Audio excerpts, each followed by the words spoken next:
ಅಂತರ್ಬಾಹ್ಯಾಂಡಕೋಶಂ ಹರಿತೋಪಲಾಭಂ ಭಜೇತಂ ವಿಧಿ ಸರ್ವಪೂರ್ವಗೀರ್ವಾಣ ವಿಜ್ಞಾನದಮಾನತೋಸ್ಮಿ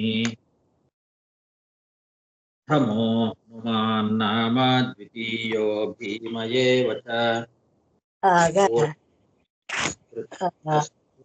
ಬಂದು ಗೊತ್ತಿಲ್ಲ ಅಂತ ಗೊತ್ತಿಲ್ಲ ಅಂದ್ರೆ ಒಳ್ಳೆ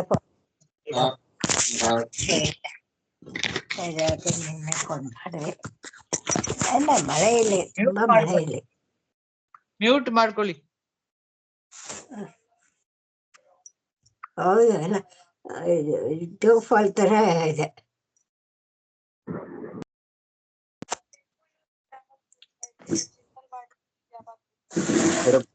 ಯಶೋಧೈರ್ಯಂ ನಿರ್ಭಯತ್ವಂ ಅರೋಗತಾ ನಮಸ್ಕಾರಗಳು. ನಾಟ್ಯಂ ವಾಕ್ಪಟುತ್ವಂ ಚ ಹನುಮತ್ ಸ್ಮರಣಾದ್ ಭವೇತ್. ಶ್ರೀಮಂಡಲಮಧ್ಯಸ್ಥಾಃ ಪೂರ್ಣಬೋಧಮತಾನುಗಾಃ ವೈಷ್ಣವಾ ವಿಷ್ಣುಹೃದಯಾಃ ತಾನ್ನಮಸ್ಯೆ ಗುರುನ್ ಮಮ. ಜನ್ಮಾದ್ಯಸ್ಯ ಯತೋನ್ಮಯಾದಿತರತಶ್ಚಾರ್ಥೇಷ್ವಭಿಜ್ಞಸ್ವರಾಟ್ ತೇನೇ ಬ್ರಹ್ಮಹೃದಾಯ ಆದಿಕವಯೇ ಮುಹ್ಯಂತಿ ಯಂ ಸೂರಯಃ. ತೇಜೋ ವಾರಿಮೃದಾಂ ಯಥಾ ವಿನಿಮಯೋ ತ್ರಿಸರ್ಗೋ ಮೃಷಾ ಧಾಮ್ನಾ ಸ್ವೇನ ಸದಾ ನಿರಸ್ತಕುಹಕಂ ಸತ್ಯಂ ಪರಂ ಧೀಮಹಿ. ಸೃಷ್ಟಿಸ್ಥಿತ್ಯಪ್ಯೇಹಾನಿಯತಿದೃಶಿತಮೋ ಬಂಧನಶ್ಚಯಸ್ಮಾದಸ್ಯ ಶ್ರೀ ಬ್ರಹ್ಮರುದ್ರ ಪ್ರಭೃತಿ ಸುರನರದ್ವೇಷಶತ್ರುತ್ಮಕಸ್ಯ ವಿಷ್ಣೋರ್ವ್ಯಥಾಸ್ತಮಸ್ತಾಸ್ತಕಲಗುಣನಿಧಿಃ ಸರ್ವದೋಷೋ ವ್ಯಪೇತಃ ಪೂರ್ಣಾನಂದೋ ವ್ಯಯೋ ಯೋ ಗುರಪಿ ಪರಮಃ ಚಿಂತಯೇತಂ ಮಹಾಂತಂ. ಯಂ ಪ್ರವ್ರಜन्तಮನುಪೇತಮಪೇತಕೃತ್ಯಂ ದ್ವೈಪಾಯನೋ ವಿರಹ ಕಾತರ ಆಜುಹಾವ. ಪುತ್ರೇತಿ ತನ್ಮಯತಯಾ ತರವೋಪಿ ನೇದುಃ तं ಸರ್ವಭೂತಹೃದಯಂ ಮುನಿಮಾನತೋಸ್ಮಿ. ಶ್ರೀಗುರುಭ್ಯೋ ನಮಃ. ಹರಿಃ ಓಂ. ಶ್ರೀಮದ್ಭಾಗವತದ ಸಪ್ತಮ ಸ್ಕಂಧದ 2ನೇ ಅಧ್ಯಾಯದಲ್ಲಿ ಇವತ್ತು 27ನೇ ಶ್ಲೋಕ. ಅತ್ರಾಪ್ಯುದಾಹರಂತೀಮಂ ಇತಿಹಾಸಂ ಪುರಾತನಂ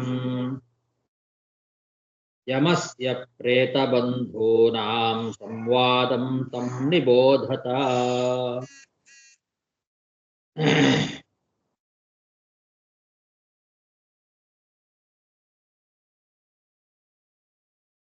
ಯಾರೂ ಕೂಡ ಶಾಶ್ವತ ಅಲ್ಲ. ಈ ಭೂಮಿಯಲ್ಲಿ ಎಲ್ಲರೂ ಕೂಡ ನಿತ್ಯ. ಆ ಭಗವಂತ ಒಬ್ಬನೇ ನಿತ್ಯ, ಉಳಿದವರು ಯಾರು ಶಾಶ್ವತ ಅಲ್ಲ ಅಂತನ್ನೋ ಮಾತನ್ನ ಹಿರಣ್ಯಕಶಿಪು ತನ್ನ ಬಂಧುಗಳಿಗೆ ಸಮಾಧಾನ ರೂಪದಲ್ಲಿ ಹೇಳ್ತಾ ಇದ್ದಾನೆ. ಅದರ ಮಧ್ಯದಲ್ಲಿ ಒಂದು ಇತಿಹಾಸವನ್ನ ಹೇಳ್ತೇನೆ ಕೇಳಿ ಅಂತ ಹೇಳ್ತಾ ಇದ್ದಾನೆ. ಜೀವಿಗಳು ಭೂಮಿಯಲ್ಲಿ ಜೊತೆಯಾಗಿ ಇರೋದು ಇದು ಸ್ಥಿರ ಅಲ್ಲ ಅನ್ನೋ ವಿಷಯದಲ್ಲಿ ಒಂದು ಪುರಾತನವಾದಂತಹ ಇತಿಹಾಸವನ್ನ ಹೇಳ್ತಾರೆ ಅಂತಾನೆ ಹಿರಣ್ಯಕಶಿಪು.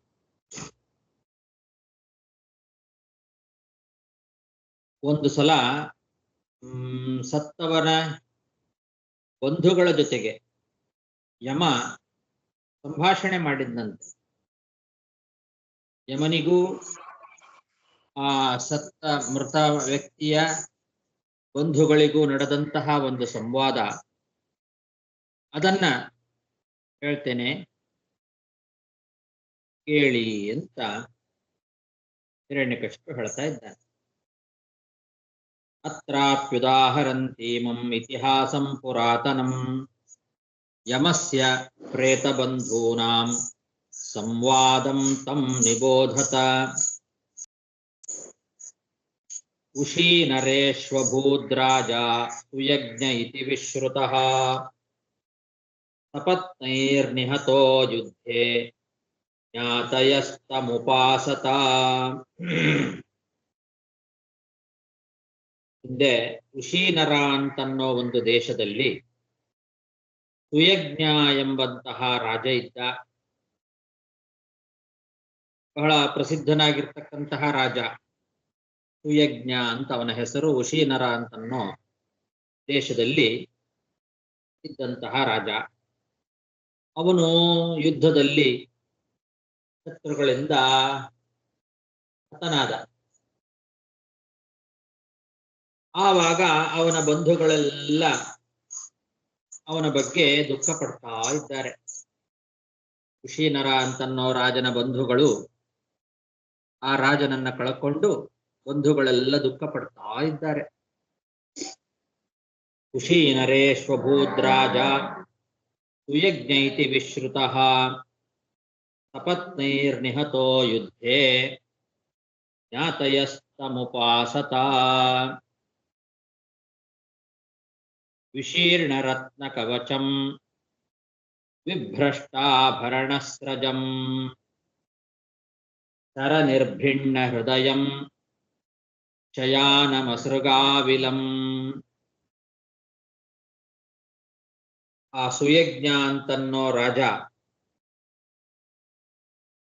ಸತ್ತಾಗ ಅವನ ಕವಚ, ರತ್ನದ ಕವಚ, ಆ ರತ್ನದ ಕವಚವು ಕೂಡ ಪುಡಿ ಪುಡಿಯಾಗಿ ಬಿಟ್ಟಿತ್ತು. ಆಭರಣ ಮಾಲೆಗಳು ಎಲ್ಲ ಹರಿದು ಹೋಗಿದ್ದುವು. ಅವನ ಹೃದಯ ಬಾಣಗಳಿಂದ ಸೀಳಿ ಹೋಗಿತ್ತು. ಶರ ನಿರ್ಭಿಣ್ಣ ಹೃದಯ. ಶಯಾನಂ ಅಸೃಗಾವಿಲಂ. ರಕ್ತದಲ್ಲಿ ಕೊಯ್ದು ಹೋಗಿದ್ದ, ಆ ರೀತಿ ಬಿದ್ದುಕೊಂಡಿದ್ದ. ವಿಶೀರ್ಣ ರತ್ನ ಕವಚಂ ವಿಭ್ರಷ್ಟಾಭರಣಸ್ರಜಂ ಶರ ನಿರ್ಭಿಣ್ಣ ಹೃದಯಂ ಶಯಾನಮಸೃಗಾವಿಲಂ.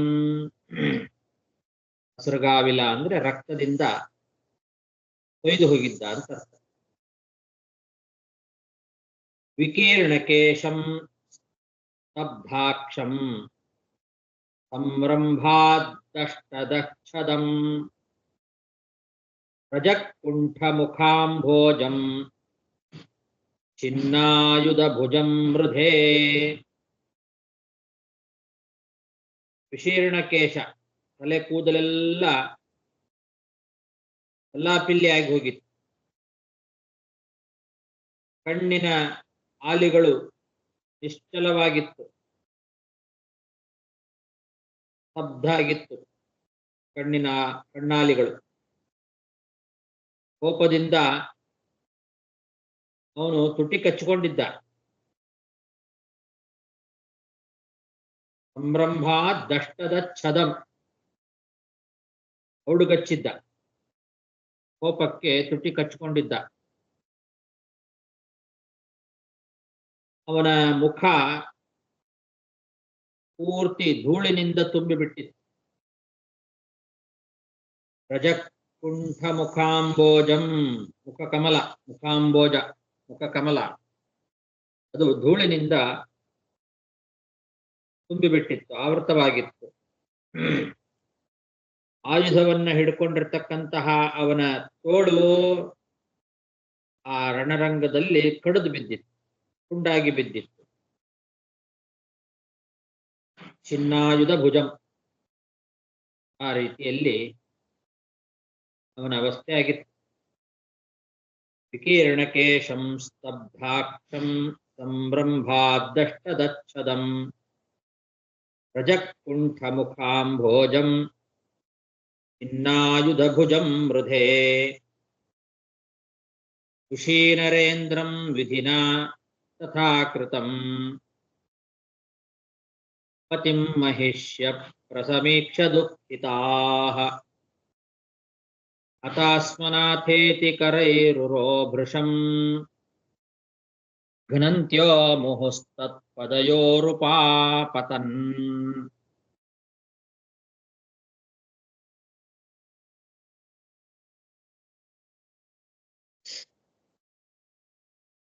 ಆ ರಾಜ ಸುಯಜ್ಞ ಅಂತನ್ನೋ ರಾಜನ ಹೆಂಡತಿಯರು ರಾಣಿಯರೇನಿದ್ದಾರೆ ಅವರು ಈ ರಾಜ ಅದೃಷ್ಟವಶಾತ್ ವಿಧಿವಶಾತ್ ಈ ರೀತಿ ರಣರಂಗದಲ್ಲಿ ಸತ್ತು ಬಿದ್ದಾಗ ಆ ಅವಸ್ಥೆಯನ್ನ ಕಂಡು ಬಹಳ ದುಃಖಿತರಾಗಿದ್ದರು ಎಲ್ಲ ರಾಣಿಯರು ಕೂಡ. ಮಹಿಷ್ಯ ಅಂತ ಹೇಳಿದ್ದಾರೆ ಅಂದ್ರೆ ಅನೇಕ ಜನ ಇದ್ದರು ರಾಣಿಯರು. ಆ ಎಲ್ಲಾ ರಾಣಿಯರು ಕೂಡ ಇವನ ಅವಸ್ಥೆಯನ್ನ ಕಂಡು ದುಃಖಿತಾಹ ಬಹಳ ದುಃಖದಲ್ಲಿದ್ರು. ಹತಾಸ್ಮ ನಾಥ ಇತಿ ಕರೈಹಿ, ನಾಥ ನಾವು ಸತ್ತೆ, ನಾವೆಲ್ಲ ಸತ್ವು ಅಂತ ಅವರು ಕೈಯಿಂದ ಎದೆ ಬಡ್ಕೊಳ್ತಾ ಇದ್ರು. ಉರು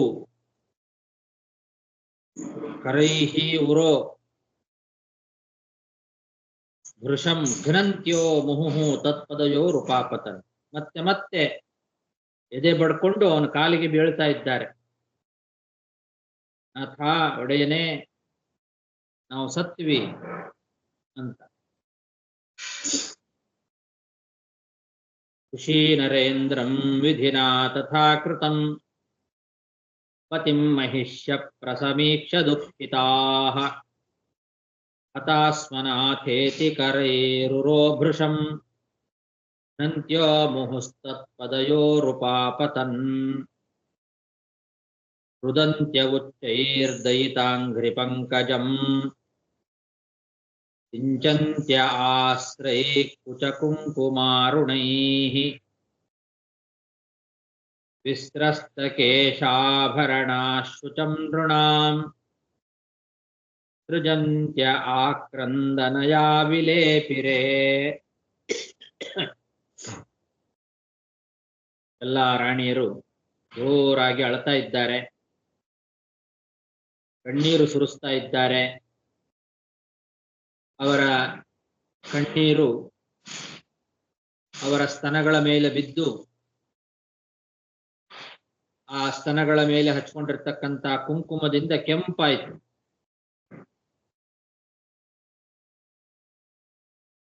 ಕುಚ ಕುಂಕುಮ ಅರುಣೈಹಿ ಸಿಂಚಂತ್ಯಃ ಆಶ್ರೈಹಿ. ಕಣ್ಣೀರು ಬಂದು ಅವರ ಕುಂಕುಮ ರಕ್ತವಾದಂತಹ ಸ್ತನಗಳ ಮೇಲೆ ಬಿದ್ದಾಗ ಆ ಕಣ್ಣೀರೆಲ್ಲ ಕೆಂಪಾಗಿ ಬಿಟ್ಟಿದೆ. ಆ ಕಣ್ಣೀರಿನಿಂದಲೇ ತನ್ನ ಪ್ರಿಯಕರನಾದಂತಹ ಸುಯಜ್ಞ ಅನ್ನೋ ರಾಜನ ಪಾದ ಕಮಲಗಳನ್ನ ತೊಳಿತಾ ಇದ್ದಾರೆ. ದಯಿತಾಂಘ್ರಿ ಪಂಕಜಂ ಸಿಂಚಂತ್ಯಃ, ದಯಿತ ತಮ್ಮ ಪ್ರೀತಿಕರನಾದಂತಹ ರಾಜನ ಪಾದ ಕಮಲಗಳನ್ನ ತಮ್ಮ ಕಣ್ಣೀರಿನಿಂದಲೇ ತೊಳಿತಾ ಇದ್ದಾರೆ. ಆ ಎಲ್ಲ ರಾಣಿಯರ ತಲೆ ಮೇಲೆ ಹಾಕೊಂಡಿರ್ತಕ್ಕಂಥ ಆಭರಣಗಳೆಲ್ಲ ಜಾರಿ ಕೆಳಗೆ ಬಿದ್ದಿದೆ. ಅವರ ಒಂದು ಅಳುವಿಕೆ, ಅವರು ಅಳ್ತಾ ಇದ್ರೆ ನೋಡೋ ಜನರಿಗೆ ದುಃಖ ಆಗಬೇಕು. ಆ ರೀತಿ ಮಾಡ್ತಾ ಅಷ್ಟು ಜೋರಾಗಿ ದುಃಖ ಪಡ್ತಾ ಇದ್ದಾರೆ, ಅಷ್ಟು ಜೋರಾಗಿ ಅಳ್ತಾ ಇದ್ದಾರೆ. ಅವರ ಆಕ್ರಂದನವನ್ನು ಕೇಳಿದ್ರೇನೆ, ಅದನ್ನು ನೋಡ್ತಾ ಇದ್ರೆ ನೋಡೋ ಜನರಿಗೂ ಕೂಡ ದುಃಖ ಆಗ್ತಾ ಇತ್ತು. ಆ ರೀತಿ ಆ ಎಲ್ಲ ರಾಣಿಯರು ಕೂಡ ದುಃಖ ಪಡ್ತಾ ಇದ್ದಾರೆ, ಅಳ್ತಾ ಇದ್ದಾರೆ, ಆಕ್ರಂದನ ಮಾಡ್ತಾ ಇದ್ದಾರೆ. ರುದಂತ್ಯ ಉಚ್ಚೈರ್ದಯಿತಾಂಘ್ರಿ ಪಂಕಜಂ ಸಿಂಚಂತ್ಯ ಆಶ್ರೈ ಕುಚಕುಂಕುಮಾರುಣೈಃ ವಿಸ್ತ್ರಸ್ತಕೇಶಾಭರಣಾಶುಚಂ ನೃಣಾಂ ಸೃಜಂತ್ಯ ಆಕ್ರಂದನಯಾ ವಿಲೇಪಿರೇ. ಅಹೋ ವಿಧಾತ್ರಾ ಕರುಣೇನ ನ ಪ್ರಭುಃ ಭವಾನ್ ಪ್ರಣೀತೋಧಿಗಗೋಚರಂ ದೃಶಾಂ ಕುಶೀನರಾಣಾಮಪಿ ವೃತ್ತಿದಃ ಪುರಾ ಕೃತೋऽಧುನಾ ಯೇನ ಶುಚಾಂ ವಿವರ್ಧನಃ.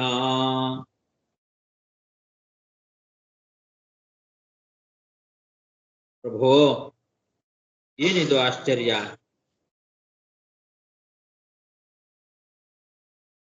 ಅವರು ದುಃಖ ಪಡ್ತಾ ಮಾತಾಡ್ತಾ ಇದ್ದಾರೆ.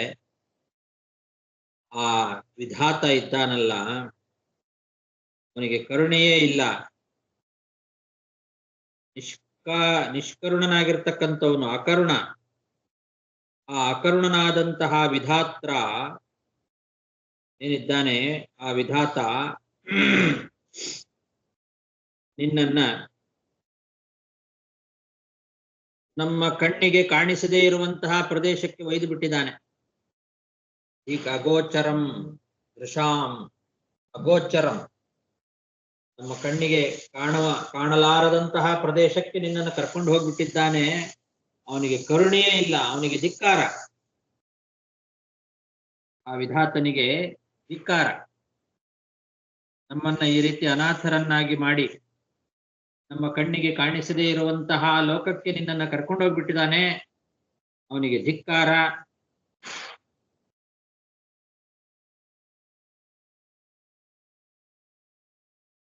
ಹಿಂದೆ ಉಶೀನರ ಅನ್ನೋ ಪ್ರದೇಶ ಏನಿದೆ, ಈ ದೇಶದ ಜನರಿಗೆ ಜೀವನದ ವೃತ್ತಿಯನ್ನ ಕೊಟ್ಟಂತಹ ನಿನ್ನನ್ನ ಈಗ ಈ ಶೋಕದಲ್ಲಿ ಮುಳುಗುವಂತೆ ಮಾಡಿಬಿಟ್ಟಿದ್ದಾನೆ. ಹಿಂದೆ ಒಂದು ಕಾಲದಲ್ಲಿ ಈ ಲೋಕದ ಜನರಿಗೆ, ಈ ದೇಶದ ಜನರಿಗೆಲ್ಲ ಜೀವನವನ್ನ ಕೊಟ್ಟವನು, ವೃತ್ತಿದಹ ಪುರ. ಹಿಂದೆ ವೃತ್ತಿಯನ್ನ ಕೊಟ್ಟವನು ಈಗ ಕಣ್ಣೀರನ್ನ ಒಳಗೆ ಮುಳುಗಿಸುವಂತೆ ಮಾಡ್ತಾ ಇದ್ದಾನೆ, ದುಃಖದಲ್ಲಿ ಮುಳುಗುವಂತೆ ಮಾಡಿದ್ದಾನೆ. ಶುಚಾಂ ವಿವರ್ಧನಃ, ಶೋಕವರ್ಧನನಾಗಿದ್ದಾನೆ, ಶೋಕವರ್ಧನನ್ನಾಗಿ ಮಾಡಿಬಿಟ್ಟಿದ್ದಾನೆ ಆ ವಿಧಾತ. ಅವನಿಗೆ ಕರುಣೆಯೇ ಇಲ್ಲ, ಅವನಿಗೆ ಧಿಕ್ಕಾರ. ದೇವರಿಗೆ ಬೈತಾ ಇದ್ದಾರೆ. ಅಹೋ ವಿಧಾತ್ರ ಕರುಣೇನ ನ ಪ್ರಭುರ್ಭವಾನ್ ಪ್ರಣೀತೋಧಿಗಗೋಚರಂ ದೃಶಾಂ ಕುಶೀನರಾಣಾಮಪಿ ವೃತ್ತಿದಃ ಪುರಾ ಕೃತೋऽಧುನಾ ಯೇನ ಶುಚಾಂ ವಿವರ್ಧನಃ. ತ್ವಯಾ ಕೃತಜ್ಞೇನ ವಯಂ ಮಹೀಪತೆ ಕಥಂ ವಿನಾ ಸ್ಯಾಮ ಸುಹೃತ್ತಮೇನ ತತ್ರಾನುಯಾನಂ ತವ ವೀರಪಾದಯೋಃ ಶುಶ್ರೂಷತೀನಾಂ ದಿಶಯತ್ರ ಯಾಸ್ಯಸಿ.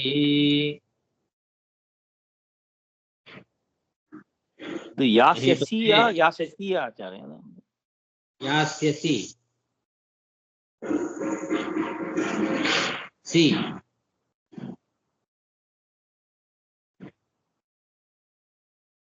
ಮಹೀಪತೆ, ಅಲ್ಲೇ ರಾಜನೇ,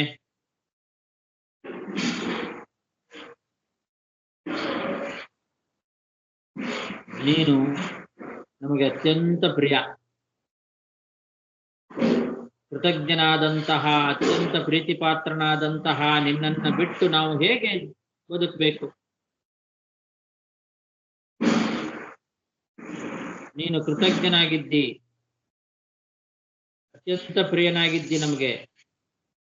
ಅಂತಹ ನಿನ್ನನ್ನು ಬಿಟ್ಟು ನಾವು ಹೇಗೆ ಬದುಕಲಿಕ್ಕೆ ಸಾಧ್ಯ? ಲೇ ವೀರ, ಎಲ್ಲಿಗೆ ಹೋಗ್ತಾ ಇದ್ದಿ? ನಮ್ಮನ್ನು ಬಿಟ್ಟು ನೀನು ಎಲ್ಲಿಗೆ ಹೋಗ್ತಾ ಇದ್ದೀಯೋ ಅಲ್ಲಿಗೆ ಬರ್ತೇವೆ ನಾವು. ನಿನ್ನ ಪಾದ ಸೇವೆಯನ್ನ ಮಾಡಬೇಕು ಅಂತ ನಮಗ ಅಪೇಕ್ಷೆ. ಹಾಗಾಗಿ ನಿಮ್ಮನ್ನ ಬಿಟ್ಟಿರ್ಲಿಕ್ಕೆ ಸಾಧ್ಯ ಇಲ್ಲ. ನೀನು ಎಲ್ಲಿಗೆ ಹೋಗ್ತಾ ಇದ್ದಿ, ನಾವು ಅಲ್ಲಿಗೆ ಬಂದು ಬಿಡ್ತೇವೆ, ನಮ್ಮನ್ನು ಕರ್ಕೊಂಡು ಹೋಗು ಅಂತ ಇದ್ದಾರೆ. ತ್ವಯಾ ಕೃತಜ್ಞೇನ ವಯಂ ಮಹೀಪತೆ ಕಥಂ ವಿನಾ ಸ್ಯಾಮ ಸುಹೃತ್ತಮೇನ ತತ್ರಾನುಯಾನಂ ತವ ವೀರಪಾದಯೋಃ ಶುಶ್ರೂಷತೀನಾಂ ದಿಶಯತ್ರ ಯಾಸ್ಯಸಿ.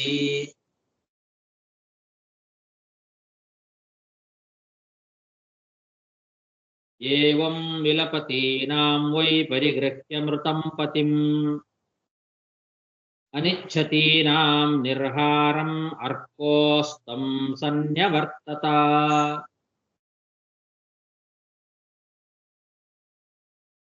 ಈ ರೀತಿ ಆ ರಾಣಿಯರೆಲ್ಲ ದುಃಖ ಪಡ್ತಾ ಇದ್ದಾರೆ. ತನ್ನ ಪತಿಯ ಮೃತ ಶರೀರವನ್ನ ಹಿಡ್ಕೊಂಡೇ ರಾಣಿಯರು ಒಂದೇ ಸಮನೆ ದುಃಖ ಪಡ್ತಾ ಅಳತಾ ಇದ್ದಾರೆ. ಅವರಿಗೆ ಆ ರಾಜನ ಉತ್ತರ ಕ್ರಿಯೆಯನ್ನ ಮಾಡ್ಲಿಕ್ಕೂ ಮನಸ್ಸಿರಲಿಲ್ಲ. ಅಷ್ಟು ಅವರಿಗೆ ಆ ದೇಹದ ಮೇಲೆ ಅಭಿಮಾನ. ಆ ಕಡೆಗೆ ಸೂರ್ಯ ಮುಳುಗಲಿಕ್ಕೆ ಪ್ರಾರಂಭ ಆಯ್ತು, ಸಂಜೆ ಆಗ್ತಾ ಇದೆ. ಇವರಿಗೆ ಉತ್ತರ ಕ್ರಿಯೆ ಮಾಡ್ಲಿಕ್ಕೆ ಮನಸ್ಸಿಲ್ಲ. ಆ ರಾಜನ ಶರೀರವನ್ನು ಹಿಡ್ಕೊಂಡು ದುಃಖ ಪಡ್ತಾ ಇದ್ದಾರೆ, ಅಳತಾನೇ ಇದ್ದಾರೆ. ಏವಂ ವಿಲಪತೀನಾಂ ವೈ ಪರಿಗೃಹ್ಯ ಮೃತಂ ಪತಿಂ ಅನಿಚ್ಛತೀನಾಂ ನಿರ್ಹಾರಂ ಅರ್ಕೋಸ್ತಂ ಸನ್ಯವರ್ತತ.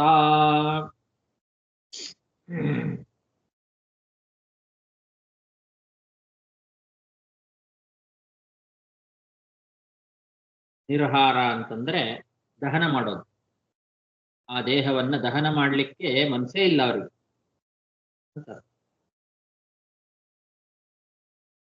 ತತ್ರ ಪ್ರೇತ ಬಂಧೂನಾಂ ಆಶ್ರಿತ್ಯ ಪರಿದೇವನಂ ಆಹತಾನ್ ಬಾಲಕೋ ಭೂತ್ವಾ ಯಮ ಸ್ವಯಮುಪಾಗತಃ. ಈ ರೀತಿ ಅವರು ದುಃಖ ಪಡ್ತಾ ಇರೋದನ್ನ ನೋಡಿ ಆ ಬಂಧುಗಳು ಎಷ್ಟು ಅಳ್ತಾ ಇದ್ದಾರೆ, ಎಷ್ಟು ದುಃಖ ಪಡ್ತಾ ಇದ್ದಾರೆ, ಅದನ್ನ ನೋಡಿ ಅದನ್ನ ಕೇಳಿ ಯಮ ತಾನೇ ಅಲ್ಲಿಗೆ ಬಂದನಂತೆ. ಒಬ್ಬ ಬಾಲಕನಾಗಿ ಬಂದಿದ್ದಾನೆ. ಸ್ವತಃ ಯಮ ಒಬ್ಬ ಬಾಲಕನಾಗಿ ಬಂದು ಅವರಿಗೆಲ್ಲ ಹೇಳ್ತಾ ಇದ್ದಾನೆ. ಆ ರಾಜನ ಶವದ ಮುಂದೆ ಕೂತು ದುಃಖ ಪಡ್ತಾ ಇರ್ತಕ್ಕಂತಹ ಯಾವ ಬಂಧುಗಳಿದ್ದಾರೆ, ಅವನ ಪತ್ನಿಯರೆಲ್ಲ ಹೇಗೆ ದುಃಖ ಪಡ್ತಾ ಇದ್ದಾರೋ ಅವರಿಗೆಲ್ಲರಿಗೂ ಕೂಡ ಹೇಳಲಿಕ್ಕೆ ಬಂದಿದ್ದಾನೆ ಯಮ. ಬಾಲಕ ವೇಷದಿಂದ ಬಂದಿದ್ದಾನೆ. ಬಾಲಕೋ ಭೂತ್ವಾ, ಬಾಲಕನಾಗಿ ಬಂದು ಸ್ವತಃ ಯಮನೇ ಅವರಿಗೆ ಹೇಳ್ತಾ ಇದ್ದಾನೆ. ತತ್ರ ಪ್ರೇತ ಬಂಧೂನಾಂ ಆಶ್ರಿತ್ಯ ಪರಿದೇವನಂ ಆಹತಾನ್ ಬಾಲಕೋ ಭೂತ್ವಾ ಯಮ ಸ್ವಯಮುಪಾಗತಃ. ಸ್ವಯಂ ಯಮನೇ ಬಂದಿದ್ದಾನೆ. ಒಂದು ಏನ್ ಹೇಳ್ತಾ ಇದ್ದಾನೆ ಅಂದ್ರೆ, ಯಮ ಉವಾಚ ಅಹೋ ಅಮೀಷಾಂ ವಯಸಾಧಿಕಾನಾಂ ವಿಪಶ್ಯತಾಂ ಲೋಕವಿಧಿಂ ವಿಮೋಹಃ ಯತ್ರೋದ್ಭವಸ್ತತ್ರ ಗತಂ ಮನುಷ್ಯಂ ಸ್ವಯಂ ಸಧರ್ಮಾ ಅನುಶೋಚಂತ್ಯಪಾರ್ಥಂ. ಯಮದೇವರು, ಬಾಲಕ ರೂಪದಿಂದ ಬಂದಂತಹ ಯಮದೇವರು ಹೇಳ್ತಾ ಇದ್ದಾರೆ, ಓ ಆಶ್ಚರ್ಯ, ಇವರು ನನಗಿಂತ ವಯಸ್ಸಿನಲ್ಲಿ ಹಿರಿಯರು. ವಯಸ್ಸ ಅಧಿಕಾನ ನನಗಿಂತ ವಯಸ್ಸಿನಲ್ಲಿ ಹಿರಿಯರು. ಈ ಲೋಕದಲ್ಲಿ ಹುಟ್ಟು ಸಾವು ಇದೆಲ್ಲ ಭಗವಂತನ ಅಧೀನವಾಗಿ ನಡೆಯುತ್ತದೆ ಅನ್ನೋ ರೀತಿಯನ್ನ ಚೆನ್ನಾಗಿ ಕಂಡು ತಿಳ್ಕೊಂಡವರು. ಆ ಭಗವಂತನ ಅಧೀನವಾಗಿಯೇ ಎಲ್ಲ ಹುಟ್ಟು ಸಾವುಗಳು ಲೋಕದಲ್ಲಿ ನಡೆಯೋದು ಅನ್ನೋದನ್ನ ಬೇಕಾದಷ್ಟು ನೋಡಿ ತಿಳ್ಕೊಂಡು ಇರ್ತಕ್ಕಂತಹ ಹಿರಿಯರು. ಆದರೂ ಕೂಡ ಇವರಿಗೆ ಭ್ರಮೆ.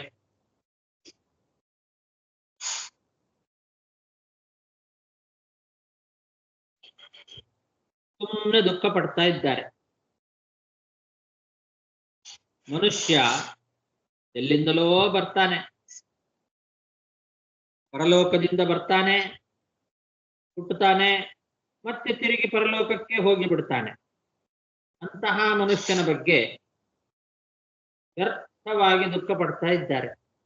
ತಾವು ಅಂತವ್ರೆ, ಅಂದ್ರೆ ತಾವು ಕೂಡ ಪರಲೋಕದಿಂದ ಬಂದವರೇ, ಮತ್ತೆ ಪರಲೋಕಕ್ಕೆ ಹೋಗೋವ್ರೆ, ಅವರು ಅಂತವ್ರೆ. ಹೀಗಿರುವಾಗ ಇದೆಲ್ಲ ಗೊತ್ತಿದ್ದು ಸುಮ್ಮನೆ ವ್ಯರ್ಥವಾಗಿ ದುಃಖ ಪಡ್ತಾ ಇದ್ದಾರೆ.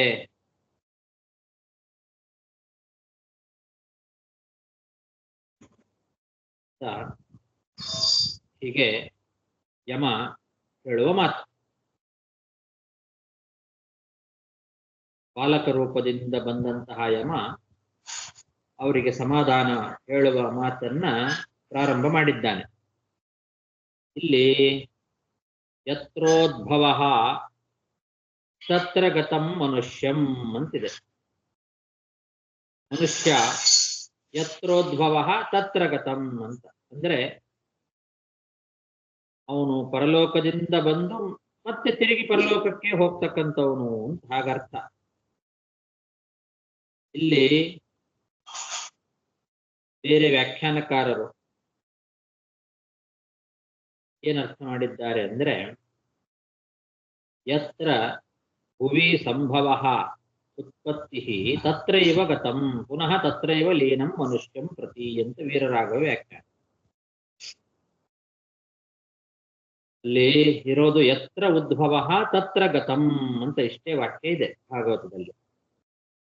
ಅದಕ್ಕೆ ಮೇಲ್ನೋಟಕ್ಕೆ ಎಷ್ಟು ಅರ್ಥ ಕಾಣಿಸ್ತದೆ? ಮನುಷ್ಯನ ಶರೀರ ಎಲ್ಲಿ ಹುಟ್ಟಿದೆಯೋ ಅಲ್ಲೇ ಲೀನವಾಗುವಂಥದ್ದು ಅಂತ. ಪಾಂಚಭೌತಿಕವಾದ್ದರಿಂದ ಶರೀರ ಪಂಚಭೂತಗಳಲ್ಲಿ ಹುಟ್ಟಿ ಪಂಚಭೂತಗಳಲ್ಲೇ ಲಯವನ್ನು ಹೊಂದುವಂಥದ್ದು. ಅದಕ್ಕೆ ಯಾಕೆ ದುಃಖ ಪಡಬೇಕು ಅಂತ ಹೀಗೆ ಸುಲಭವಾಗಿ ಅರ್ಥ ಹೇಳಲಿಕ್ಕೆ ಬರ್ತದೆ.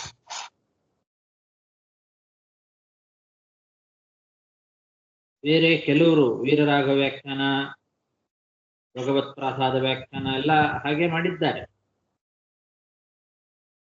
ಶ್ರೀಧರೀಯ ವ್ಯಾಖ್ಯಾನದಲ್ಲಿ ಎಲ್ಲಿಂದ ಹುಟ್ಟಿದೆಯೋ ಅದನ್ನೇ ಹೋಗಿ ಸೇರ್ತದೆ, ಲೀನವಾಗ್ತದೆ. ಪ್ರಕೃತಿಯಿಂದ ಅಂದ್ರೆ ಪಂಚಭೂತಗಳಿಂದ ಹುಟ್ಟಿದ್ದು ಕೊನೆಗೆ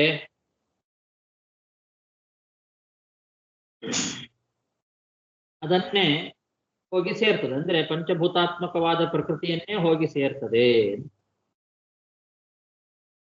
ಇಲ್ಲಿ ಯತ್ರ ತತ್ರ ಅಂತನ್ನೋದನ್ನ ಅವರು ಯಸ್ಮಾತ್ ತಸ್ಮಾತ್ ಯಸ್ಮಾತ್ ತತ್ ಅಂತ ಈ ರೀತಿ ವ್ಯತ್ಯಾಸ ಮಾಡಿಕೊಂಡು ಅನ್ವಯ ಮಾಡಿದ್ದಾರೆ.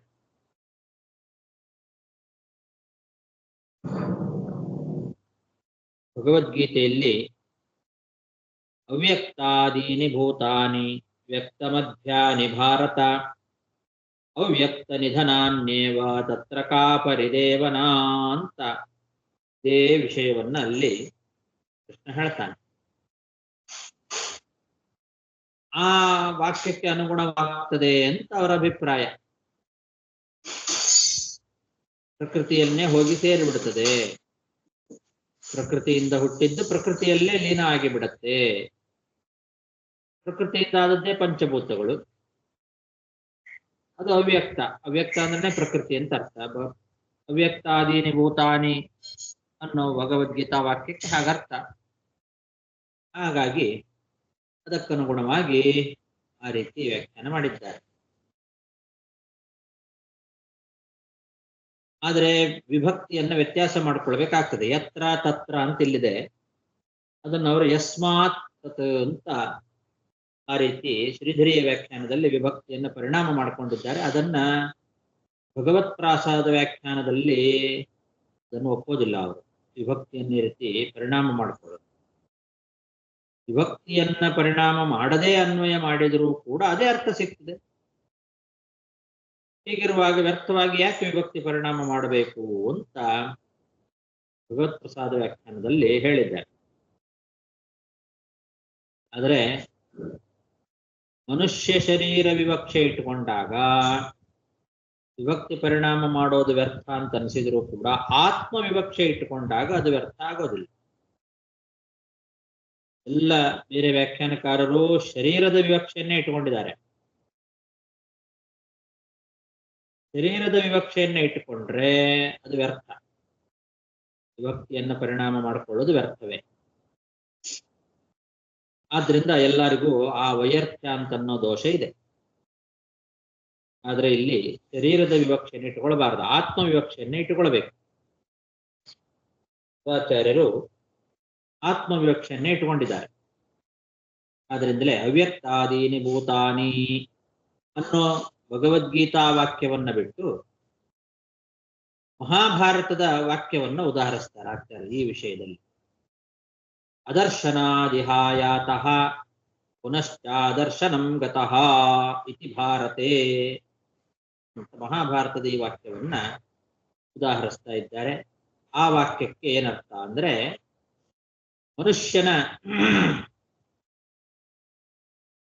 ಮನುಷ್ಯ ಅಂದ್ರೆ ಆತ್ಮ ಕಣ್ಣಿಗೆ ಕಾಣದ ಪರಲೋಕದಿಂದ ಇಲ್ಲಿಗೆ ಬಂದಿದ್ದಾನೆ. ತಿರುಗಿ ಕಣ್ಣಿಗೆ ಕಾಣದೇ ಇರುವಂತಹ ಆ ಪರಲೋಕಕ್ಕೆ ಹೋಗಿದ್ದಾನೆ.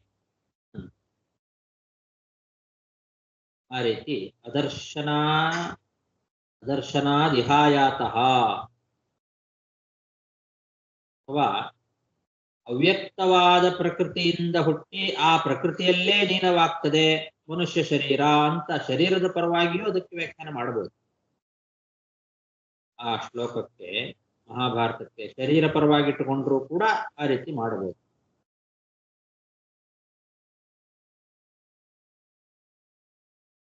ಹೀಗೆ ಆತ್ಮನನ್ನ ವಿವಕ್ಷೆ ಇಟ್ಟುಕೊಂಡು ಹೇಳಬಹುದು, ಶರೀರ ವಿವಕ್ಷೆ ಇಟ್ಟುಕೊಂಡು ಹೇಳಬಹುದು. ಈ ಶ್ಲೋಕ ಶರೀರದ ವಿವಕ್ಷೆ ಇಟ್ಟುಕೊಂಡಾಗ ಪ್ರಕೃತಿ ಅಂತ ಅರ್ಥ ಮಾಡ್ಕೊಳ್ಳೋದು. ಅವ್ಯಕ್ತವಾದ ಪ್ರಕೃತಿ ಭಗವದ್ಗೀತಾ ವಾಕ್ಯ ಏನಿದೆ ಅದಕ್ಕೆ ಅನುಸಾರಿಯಾಗಿ ಅವ್ಯಕ್ತವಾದ ಪ್ರಕೃತಿಯಿಂದ ಹುಟ್ಟಿ ಆ ಪ್ರಕೃತಿಯಲ್ಲೇ ಲೀನವಾಗ್ತದೆ ಈ ಶರೀರ ಅಂತ. ಶರೀರಕ್ಕೆ ಯಾಕೆ ದುಃಖ ಪಡ್ತೀರಿ ಅಂತ ಆ ರೀತಿಯೂ ಅರ್ಥ ಮಾಡಬಹುದು.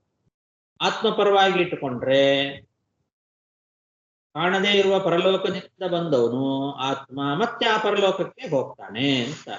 ಈ ರೀತಿ ಯತ್ರೋದ್ಭವ ತತ್ರ ಗತಂ ಅದರ್ಶನಂ ಗತಃ ಅಂತ ವ್ಯಾಖ್ಯಾನ ಮಾಡಿದ್ದಾರೆ ಆಚಾರ್ಯ. ಪರಲೋಕಕ್ಕೆ ಆತ್ಮ ಹೋಗಿದ್ದಾನೆ ಅಂತ ಅರ್ಥ. ಅದರ್ಶನಂ ಗತಃ ಅಂತ ಅನ್ನೋದಕ್ಕೆ ಹಾಗೆ. ಶರೀರ ಪರವಾಗಿಟ್ಟುಕೊಂಡ್ರೆ ಪ್ರಕೃತಿಯಲ್ಲಿ ಲೀನವಾಗ್ತದೆ. ಯಾವ ಪ್ರಕೃತಿಯಿಂದ ಹುಟ್ಟಿ ಬಂತು ಅದೇ ಪ್ರಕೃತಿಯಲ್ಲಿ ಲೀನವಾಗ್ತದೆ ಅಂತ ಹೀಗೆ ಎರಡು ಅರ್ಥವನ್ನ ಮಾಡಬಹುದು. ಹೀಗೆ ಸಮಾಧಾನವನ್ನ ಮಾಡ್ತಾ ಇದ್ದಾನೆ. ಅಹೋ ಅಮೀಷಾಂ ವಯಸಾಧಿಕಾನಾಂ ವಿಪಶ್ಯತಾಂ ಲೋಕವಿಧಿಂ ವಿಮೋಹಃ ಯತ್ರೋದ್ಭವಸ್ತತ್ರ ಗತಂ ಮನುಷ್ಯಂ ಸ್ವಯಂ ಸಧರ್ಮ ಅನುಶೋಚಂತ್ಯಪಾರ್ಥಂ. ಅಹೋ ವಯಂ ಧನ್ಯತಮಾ ಯದತ್ರ ತ್ಯಕ್ತಾ ಪಿತೃಭ್ಯಾಂ ನ ವಿಚಿಂತಯಾಮಃ ಅಭಕ್ಷ್ಯಮಾಣ ಅಬಲಾವೃಕಾದಿಭಿಃ ರಕ್ಷಿತಾ ರಕ್ಷತಿ ಯೋ ಹಿ ಗರ್ಭೇ.